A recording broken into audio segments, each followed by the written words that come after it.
All right, carrying on from the rear, this is a pretty important side of the vehicle. I'll point out, or the vessel, pretty important features around here. So first thing, your battery and your power. Your battery lives up in here. So I'll go through a few things, but your battery just lives just here. That's where you're going to get 12 volt from. That's where all your main electrics will be. They're all based in here. You shouldn't have any problems. They are a very reliable unit. It's a 99 horsepower engine by Kubota. So if you've got a Kubota dealer near you and you need extra help with the engine or electronics, maybe reach out to them as well. However, try and give us a call here. I know being overseas, it can be a bit challenging. All right, this customer has this isolator, you will not. So just keep in mind that there's a few things going on in this one that are a bit different. Moving forward, your water pump, very important. This is where your water comes from. All right, you've got a few things that you can sort of learn and look for in here. Obviously, if you've got no water, you've got to have water in the tanks first. You've got to have your filter clean, which I'll show you, and your gate valve open, or your water gate open.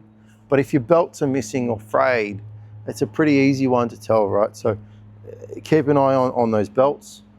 Make sure that they're not perished, wobbling, loose. Maybe there's only one, maybe there's half of one. You know, they're the important things. So as long as that belt system's going well and the water pump's compressing water, you will continue to get water pressure. There's a few things I'll show you when we get to the operation of it. But for now, they're the basics, okay? You have an unloaded valve. I'd recommend not to touch this. It's not really required in the first, operation, basic understanding. Later on in experience, you may require some more assistance. This is on a truck again, so moving on. I'll try and keep it about the vacuum. The vacuum system has water supply to both sides. So as the vacuum system is being used, you'll use more water. It's pretty normal, right? What we need you to do is consistently clean your water filter. So you'll see this yellow handle here and a little filter box. Okay, what I need you to do every time you fill up the water tanks, I need you to go ahead and open this. Okay, close your valve. It is going to be tight. You might need a tool. This one's not too bad today. Go ahead and open it. You get a bit of water come out. This is very normal stuff. See that? Very important. See, that's nice and clean. If it is brown, throw it away or wash it. Just wash it with water, just the hose. That'll be fine. Okay, you can run some, if it's dirty water through here, you can open the valve up, wash your hands, do whatever you need to do. Put that back in there, put it back in. Big one, we always lose them. Okay, now, I'm using the machine. I'm using the wash wand. I'm using the hose at the rear. I've got no pressure. It's a really common thing that we see. People go, I've got water in the tank, but only on that side. This wire here is for the float. So if there's no water in this tank, the water gun won't work. Okay, so two things. You get a light on the dash, the red light that says no water. So check that you've got water in this side of the tank. Next step is this. If the water system is going into the pump, so this goes, water comes in through here, up and around and into the pump. If that's shut, the pump's not going to get water. So you're still going to have a light on the dash. A very, very common mistake is just to open that. That will allow water through. You can even see the water changing. So if you don't have water at the screen, chances are it's that or that, which means you've got no water. Should be pretty obvious. And then obviously you've got no water going to the pump.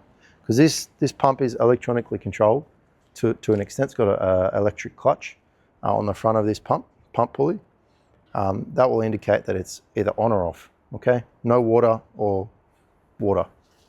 Pretty straightforward. So key points is clean this, keep this open. Once you finish cleaning it, make sure you got water in the tank, otherwise this sensor is not gonna work for you.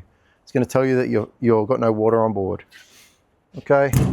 Obviously belts, engine, drive chain. If you've got a problem with your high and low revs, if the revs going up or they're not going up, chances are this is part of the problem. This is your revs, high and low. Okay, so it will pull and push those revs as needed. Okay, so that's in low revs. If I go and turn it on, turn it into high revs, that will go in and it'll pull this forward, as you can imagine, into high rev position. It's a throttle solenoid, that's all it is. Pretty common sort of part. So that's what we go for on these units. We like parts commonality, okay? You got electronic fuses. If you've got any issues electronically, give us a call. We can diagnose over the phone, as this stuff is pretty easy to use. The idea of it's not only the commonality, but how do I say it? The fact that it's easy to use, easy to diagnose, easy to understand for our customers. Not only you guys overseas, but locally too. So I'll leave that there. Batteries up the top. Pay attention to it. You got your exhaust stack, the black box at the top there. This is your engine air filter. Okay, that box there. So take it out if you're working in the grass or in the dusty fields. That's very important to keep clean. You'll hear your engine will be like a darker, deeper sound rather than a nice humming red, raw revs sound. Okay, if you've got a really boggy engine, it's really low revs, not keeping up with load, it's struggling to perform, you're not getting suction, you're not getting water. Chances are that the engine crankshaft's not spinning fast enough, and what we need you to do is up your revs, but sometimes the airbox is dirty. Okay, so clean your engine air filter. That's engine. This is your blower. Okay, this is for your vacuum system. This will need to be cleaned regularly. Okay, every time you clean that, clean this. Hopefully. Too tight. Sometimes they're a bit tight because they get stuck with the water and the, the oxidization. Pull this out, hose it or clean it, let it dry, put it back in. Okay, pull this out, undo it. Don't lose, there's a little washer here, don't lose it. Okay. Pretty straightforward. Do it up nice and tight. Again, top and bottom. Don't lose your little washers.